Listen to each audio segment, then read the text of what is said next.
So one thing that Jimmy Fallon gets a lot of criticism for, perhaps rightfully so, is the fact that he always comes off as insincere when he's listening to one of his guests, and that he gives a lot of positive feedback to them that doesn't exactly feel like it's coming from a genuine place. You know, they say something and he, oh my God, that's so funny. And yeah, it's very, very hard to watch, and I can't personally watch too much Jimmy Fallon, at least like the interviews. I still think he's very, very talented. But that's kind of the same with a lot of talk show hosts, is they have to kind of feign interest in the person that they're talking to. It's very easy to criticize that as an audience member because, yes, it is very difficult to watch.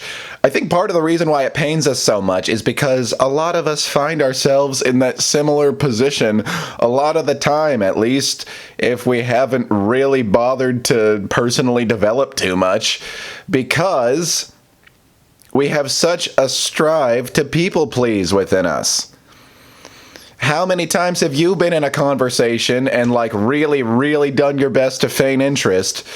A lot of the time because you want to get something. I mean, there's the obvious one. I'm on a date with a girl and I want her to think that I'm a good guy, and so I'll just laugh way too hard at every single one of her jokes and just act super fascinated. I think that was a joke that Jerry Seinfeld said about a whole lot of dating is a whole lot of acting fascinated.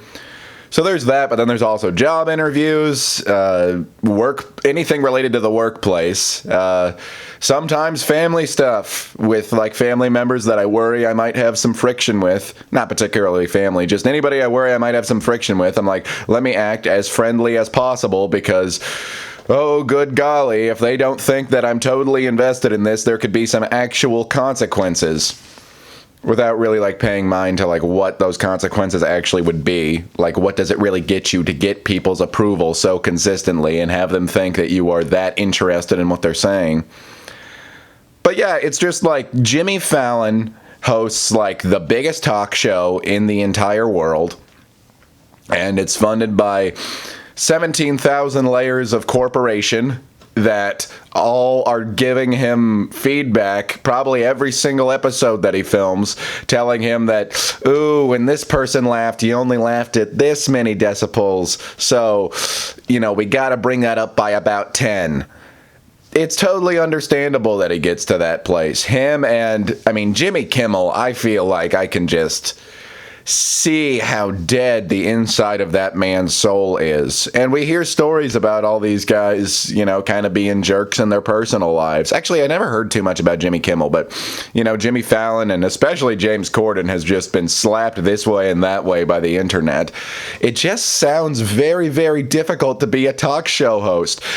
Not even necessarily that the role inherently has to be the hardest thing ever. Because I think that some people could find some level of enjoyment in it. It's just that the drive to both promote whatever the person coming on is trying to sell, whatever movie that they're in, and also to just make it look like that person is the most interesting person in the world. That's just gotta be exhausting to do as your full-time job.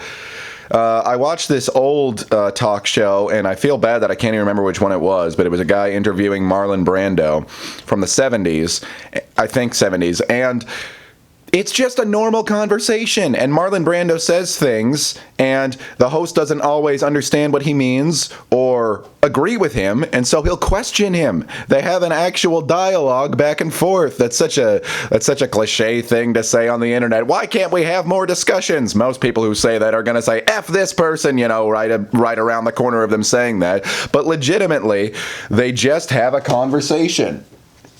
They just have a little back and forth, and even though Marlon Brando is considered a generational talent and was back then, the host doesn't feel the need to pander to him and just go, wow, yeah, that's such an intro, you are so incredibly right. Even the people that we respect and value the most, we can almost respect them more by questioning them.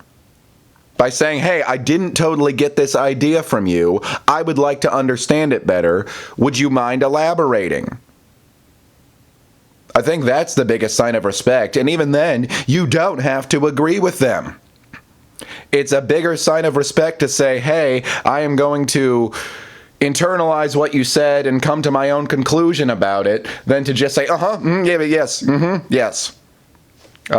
Anyway, feel free to post in the comments that you agree with me, and I will respond with